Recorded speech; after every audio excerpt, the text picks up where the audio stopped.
এই WhatsApp I this is Sagar from Sagar 360 YouTube channel. Guys, তোমরা যদি UPI application ব্যবহার করে থাকো, যেটা যে কোনো অ্যাপ্লিকেশন হতে পারে, ভীম, গুগল পে, ফোনপে, পেটিএম, যে কোনো ইউপিআই অ্যাপ্লিকেশন ব্যবহার করে থাকলে তোমাদেরকে নতুন চেঞ্জেস যেগুলো হয়েছে সেগুলো ব্যাপারে জানতে হবে। তো ভিডিওটা জানতে গেলে ভিডিওটা লাস্ট পর্যন্ত দেখতে থাকো। যে চেঞ্জেসগুলো হয়েছে ইউপিআই নতুন, সেগুলো অ্যাপ্লিকেবল হচ্ছে 1 অগস্ট 2025 থেকে।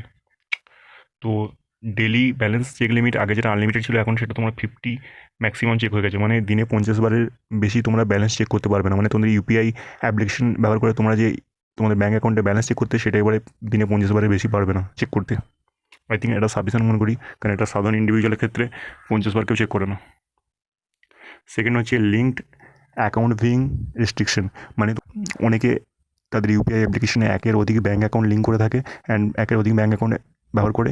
তো তুমি যদি দেখতে যাও তোমার ইউপিআই অ্যাকাউন্টে কতগুলো ব্যাঙ্ক অ্যাকাউন্ট লিঙ্ক করে রেখেছো তুমি বা অ্যাড করে রেখেছো, সেটা তুমি দিন 25 বারের বেশি বেশি ভিউ করতে পারবে না, দেখতে পারবে না।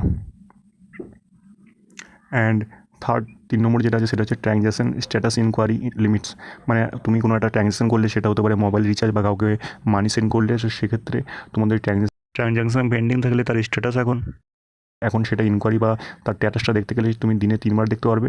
তো 3 বার দেখার সময় প্রথমবার দেখলে তারপরে তোমাকে 90 সেকেন্ড 90 সেকেন্ড ওয়েট করতে হবে, তারপরে দ্বিতীয়বার, অ্যান্ড তারপরে আবার 90 সেকেন্ড ওয়েট করার পর তৃতীয়বারের জন্য তুমি দেখতে পারবে স্ট্যাটাস ইনকোয়ারি। তারপরে যেটা নতুন চেঞ্জেস হয়েছে সেটা হচ্ছে auto pay system operation hours. তো তোমাদের যারা নেটফ্লিক্সে সাবস্ক্রিপশন নিয়ে আছে বা অ্যামাজন প্রাইম মতো ওটিটি প্ল্যাটফর্মে সাবস্ক্রিপশন নিয়ে আছে অ্যান্ড সেটাতে অটো পে এনেবল করা আছে, বা কোনো অ্যাপ্লিকেশন বা কোনো কিছুর অটোপে যদি তোমাদের এনেবল করা থাকে, যেটার নির্দিষ্ট প্রত্যেক মাসের শেষে নির্দিষ্ট টাইমে মানি তোমাদের অ্যাকাউন্ট থেকে ডিবেট হয়ে যায়, সেটার ক্ষেত্রে এবারে মানি ডিবেটের টাইমটা চেঞ্জ হয়ে যায়। মানে যেটা পিক ওয়ার্কিং আওয়ার্স তার মধ্যে হবে না, বাকি সকাল 10টার আগে অ্যান্ড দুপুর 1টা থেকে 5টার মধ্যে হবে। অ্যান্ড তারপরে যেটা আছে সেটা হচ্ছে enhance payment confirmation.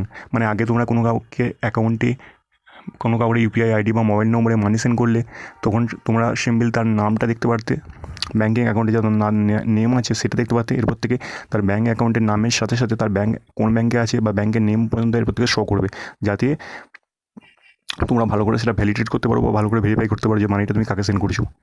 And last যেটা আছে সেটা হচ্ছে ইনকারেক্ট পেমেন্ট রিভার্সাল অ্যাটেম্প্ট। তো আমাদের নতুন যেটা হয়েছে সেটা হচ্ছে 10 অ্যাটেম্পস অ্যালাউড উইদিন 30 দিনের মধ্যে তোমরা 10টা অ্যাটেম্প করতে পারবে। And a maximum of 5 reversal attempt can be made, এমন ম্যাক্সিমাম 5টা রিভার্সাল অ্যাটেম্পটা পার ইন্ডিভিজুয়াল সেন্টারের ক্ষেত্রে অ্যাপ্লিকেবল হবে।